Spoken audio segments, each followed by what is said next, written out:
बदलो सिर्फ 120 मिनट्स में। Open plan office, daily communicating, jobs और फ्रीलांसिंग को देखकर लगता है कि काम करने की जगह भटकने वाली चीज़ों से भरी हुई है। लेकिन एक छोटे से हैक के साथ आप अपने दिमाग को फिर से काबू में कर सकते हैं। हेलो फ्रेंड्स, आज की बुक समरी 2 ऑसम आवर्स में हम समझेंगे कि अपने आप को बदलने के लिए सिर्फ 120 मिनट्स ही लगेंगे। कभी कभी आप पूरे दिन बिजी रहते हैं, लेकिन आप कुछ भी ढंग का काम नहीं कर पाते। आपको लगता है कि आपका सारा समय ईमेल चेक करने, मीटिंग्स में, कॉलीग के साथ बात करने में और बाकी छोटे मोटे काम करने में जाता है। तो आप इन कामों को करने से कैसे बच सकते हैं? इन चैप्टर्स में 5 स्ट्रैटेजीज है जो आपको आपका टाइम और दिमाग कहीं और बर्बाद करने से रोकेगा। ये आपके लिए कुछ नियम बना देगी और आपको अपना काम सही तरीके से करने में मदद करेगी। इसकी मदद से आप दिन में कम से कम 2 घंटे हाईली प्रोडक्टिव रह सकते हैं। अचानक रुकावट होने पर भी अच्छे से काम कैसे करें? अपने मन को कुछ देर के लिए भटकने देना आपके काम के लिए अच्छा कैसे हो सकता है? और सादा खाने से आप बेहतर काम कैसे कर सकते हैं? फर्स्ट चैप्टर में हम सुनेंगे कि बहुत इफेक्टिव बनने के लिए आपको अच्छे फैसले लेने होंगे। आप रोज बहुत से ऐसे काम करते हैं जो आपकी आदत में है। सोचिए, आप कितनी बार अपने बिस्तर से उठे हैं, कपड़े पहने हैं, अपने ईमेल चेक किए हैं और कितनी बार मीटिंग्स में गए हैं। ये सारे काम हम ऑटोमेटिक ही करते रहते हैं क्योंकि ये हमारे डेली रूटीन का एक हिस्सा बन गया है। हम शायद ही इनमें से कोई चीज़ करने से पहले सोचते हैं कि हम ये काम क्यों कर रहे हैं। ऐसा हो सकता है कि आपका डेली रूटीन आपका बहुत सारा समय और एनर्जी वेस्ट कर देता है और आपको पता भी नहीं चलता है। विवेक एक एग्जाम्पल लीजिए, क्योंकि वह एक कंसल्टेंट है तो मंथली एनालिसिस रिपोर्ट लिखना उसके लिए बहुत ज़रूरी काम है। लेकिन वो इसे करने के बजाय लोगों के दर्जनों ईमेल का जवाब देता रहा, ईमेल्स को चेक करता रहा। उसके डेली रूटीन का हिस्सा है और विवेक हमेशा अपने इस काम को प्रायोरिटी देता है, जबकि उसका ज़रूरी काम कुछ और ही है। हम भी विवेक की तरह डेली रूटीन को प्रायोरिटी देते हैं और अपना काम अटका देते हैं। इसे कैसे बदला जा सकता है? एक सही डिसीजन लेकर। आपको एक डिसीजन लेना पड़ेगा। जब आपका कोई काम पूरा हो जाता है या रुक जाता है, ऐसे वक्त आपको चुनना होता है कि आप आगे क्या करेंगे। आइए एक एग्जाम्पल से समझते हैं। आपका एक कलीग आपके डेस्क पर आता है और आपको लंच पर चलने के लिए कहता है जब आपका रिपोर्ट ड्राफ्टिंग का काम बीच में रुक गया है। यहाँ पर आपको एक डिसीजन लेना होगा। या तो आप उसे मना कर दें और अपना काम पूरा करें, फिर अपने काम से ब्रेक लेकर उसके साथ लंच पर जाएं। अगर आप सोच समझ कर डिसीजन लेंगे तो ये आपके काम के लिए अच्छा रहेगा।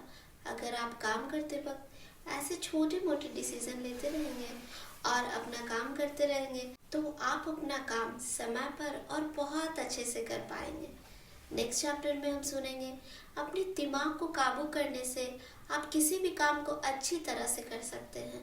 ऐसा बहुत कम देखने को मिलता है कि कोई एक बार में ही एक ही काम कर रहा हो। हम अपनी सारी जिम्मेदारियों को पूरा करने के लिए एक बार में बहुत सारे काम करते हैं। क्या आपको अपने ईमेल चेक करना चाहिए या मीटिंग्स की तैयारी करनी चाहिए? एक अच्छा डिसीजन लेना ज़रूरी है।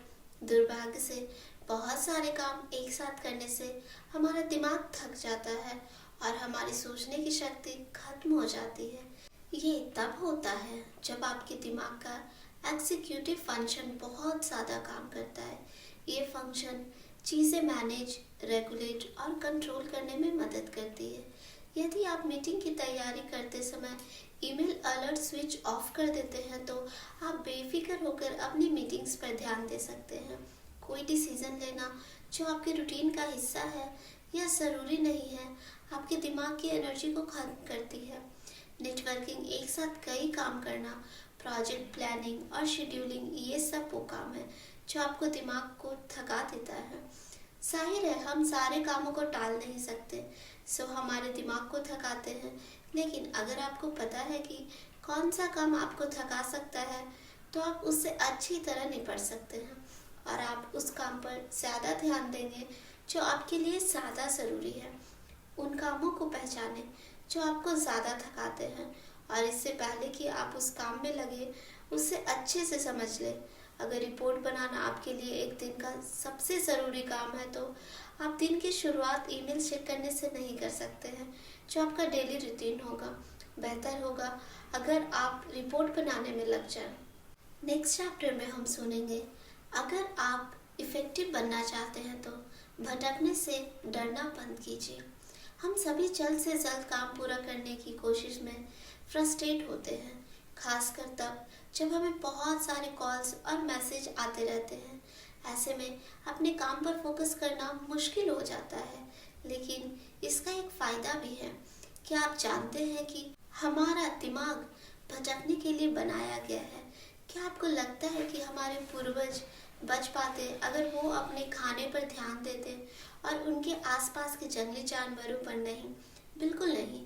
जब हमारे आसपास कुछ बदलाव होता है तो हमारा दिमाग भटक जाता है। ध्यान भटकना पूरी तरह से नॉर्मल है। इसे ध्यान में रखते हुए हमें ध्यान भटकने से ज़्यादा अपने काम पर ध्यान भटकने के बुरे परिणामों के बारे में सोचना चाहिए। आपके ऑफिस में कुछ खास तरह के डिस्ट्रैक्शंस हो सकते हैं, जैसे कंप्यूटर, स्मार्टफोन।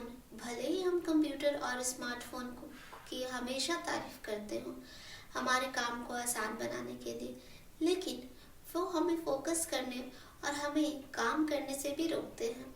इसलिए अगर आप अपने फ़ोन को स्विच ऑफ कर दें या साइलेंट मोड पर कर दें तो एक अच्छी शुरुआत हो सकती है। लेकिन ऐसे डिस्ट्रैक्शन को जो अनप्रेडिक्टेबल है, जैसे एक एम्बुलेंस आपकी गली से गुजर रही हो, ये सारे डिस्ट्रैक्शंस गलत नहीं हैं।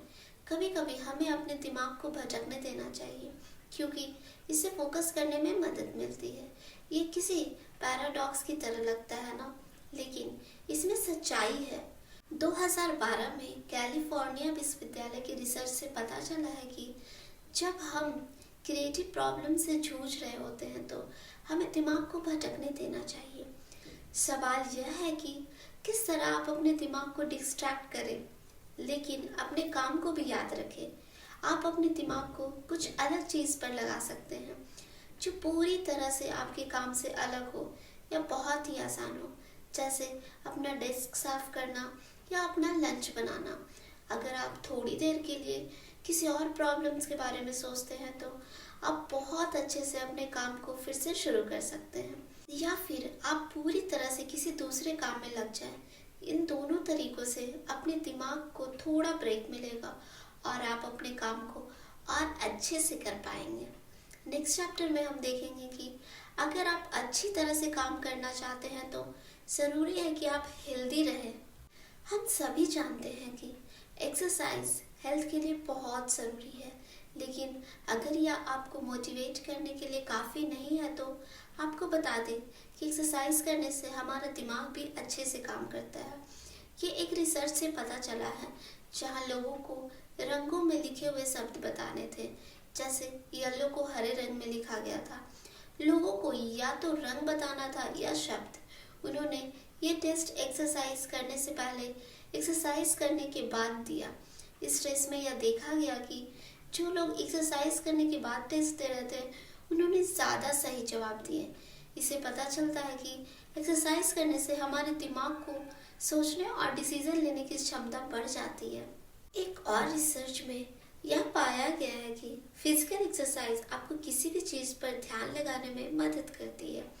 इस टेस्ट में लोगों को स्क्रीन पर एक लक्ष्य पर निशाना लगाने को कहा गया और साथ ही उन्हें आसपास हो रही चीज़ों पर ध्यान नहीं देने के लिए बोला गया है। फिजिकल एक्सरसाइज करने के बाद लोगों ने बिना ध्यान भटकाए अपने लक्ष्य पर फोकस किया। इसलिए जिम में वर्कआउट करने के बाद आप अपने लिए कुछ ज़रूरी काम को शेड्यूल कर सकते हैं। लेकिन क्या होगा अगर आपके पास एक्सरसाइज के लिए समय ही नहीं है? कुछ खास तरह की डाइट भी आपको काम करने की क्षमता बढ़ाती है, जैसे कार्बोहाइड्रेट्स और फैट्स। रिसर्च से पता चलता है कि कार्ब्स खाने के तुरंत बाद आप बहुत अच्छे से ध्यान लगा पाते हैं, लेकिन यह केवल 1 घंटे ही काम करता है। हैरानी की बात है कि फैट्स कार्ब्स से ज़्यादा मददगार हैं। एक रिसर्च से पता चला है कि कुछ फैट्स खाने के 3 घंटे बाद भी हमारे दिमाग के लिए फायदेमंद है।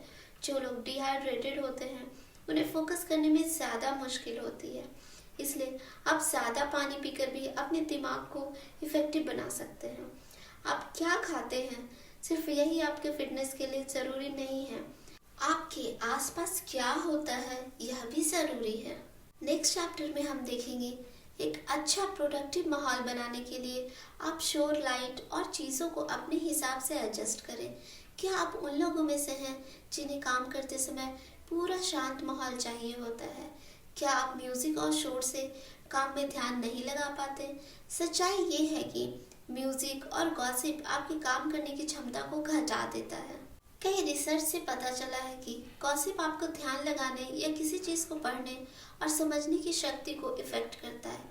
इसलिए जब आप अपने काम को अच्छे से करना चाहते हैं तो आप ऑफिस में अकेले बैठे या लोगों से दूर रहें ताकि कोई आपको डिस्टर्ब ना करे। इसके अलावा कुछ खास तरह की लाइटें आपको काम करने के लिए अच्छा माहौल दे सकती है, जैसे नीली रोशनी और चमकदार सफ़ेद रोशनी आपको काम पर फोकस करने में मदद करती है। इंग्लैंड में हुए एक रिसर्च के दौरान जैसे ऑफिस में अलग अलग लाइटनिंग की वाइट और ब्लूइश वाइट लोगों जो ब्लूइश वाइट रोशनी में काम कर रहे थे वे ज़्यादा अच्छी तरह से काम कर रहे थे। लेकिन अगर आप अपने ऑफिस लाइट अच्छी नहीं कर सकते तब भी एक चीज़ है जो आपके लिए अच्छी साबित हो सकती है, सफाई। वो सारे नोट्स, अनफिल्ड पेपर और फ्री सैंपल्स जो आपको ध्यान खींचते हैं और आपको ज़रूरी काम करने से रोकते हैं उन्हें साफ करके रखें। अगर आपके ये सारे सबक पढ़ लिए हैं तो अपनी कुर्सी पर से उठिए और थोड़ा बाहर घूम लीजिए। जब आप बाहर घूमकर वापस आएंगे तो आप ये सारी स्ट्रैटेजीज का इस्तेमाल करना शुरू कर सकते हैं। ओवरऑल इस बुक में बताया गया है कि आप 5 आसान स्ट्रैटेजीज का पालन करके रोज कम से कम 2 घंटे अपने आप को इफेक्टिव कर सकते हैं। आप डिसीजन ले, अपने दिमाग को काम करने पर लगा, डिस्ट्रैक्शन से लड़ना बंद कर दें, अपने मन और शरीर को साफ रखें और एक जगह पे रखें और अपने ऑफिस को अपने हिसाब से एडजस्ट करें। इस तरह आप अपने आप को अच्छी तरह से काम करने के लिए साइकोलॉजिकल और बायोलॉजिकल कंडीशन दे सकते हैं। किसी भी तरह से इसे कीजिए। अगली बार आपको लगे कि आपका दिमाग सही से काम नहीं कर रहा है या अपने काम पर ध्यान नहीं लगा पा रहे हैं तो आप काम छोड़कर थोड़ी देर के लिए बाहर चले जाएं। ऐसी सिचुएशन में आपको थोड़ी एक्सरसाइज की ज़रूरत है और आप याद रखें कि आप सिर्फ जिम में एक्सरसाइज नहीं करते हैं, ऑफिस के बाहर भी थोड़ी देर घूमकर आपको अच्छा और फ्रेश फील करवा सकता है। आपको ये समरी कैसी लगी हमें ज़रूर बताएं। कौन सी बुक समरी सुनना चाहते हैं ये भी बताएं। Thank you so much for listening. Keep learning, keep growing.